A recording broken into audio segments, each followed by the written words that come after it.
Magandang araw sa inyong lahat at welcome sa aking channel. Approve na approve ang aktor na si Paolo Avellino sa pamilyang Chu. Yan ang inihayag ng kapatid ni Kim na si Lakay matapos ma-ambush interview kamakailan lang. Mabait siya at masaya ang kapatid ko sa kanya. At saka si Kim mas nag-grow, maiksing chika ng kapatid ng aktres. Paliwanag pa niya, ang ganda ng dynamic nilang dalawa.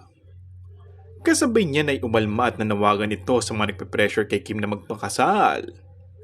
May goals pa kasi siya na gustong mahit or magawa bago pa nilang maisip magpakasal.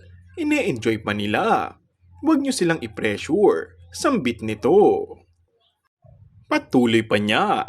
Feeling ko kasing maraming tao ang nagsasabi ng kanilang kesyo kasal na. Let them enjoy. Basta alam ko in love at masaya sila. Nilinaw rin nito ang chikang aamin dahil mas nais maging pribado pa ngayon nila Kim at Paolo pagdating sa kanilang relasyon. Aniya pa, lahat ng bagay ay hindi nakabase sa social media. Walang nangyayaring ganun. Natatawa pang pahayag nito. And that's all for our today's video. Kung bago ka lang sa aking channel ay mag-subscribe at pindutin na rin ang notification bell. Maraming salamat!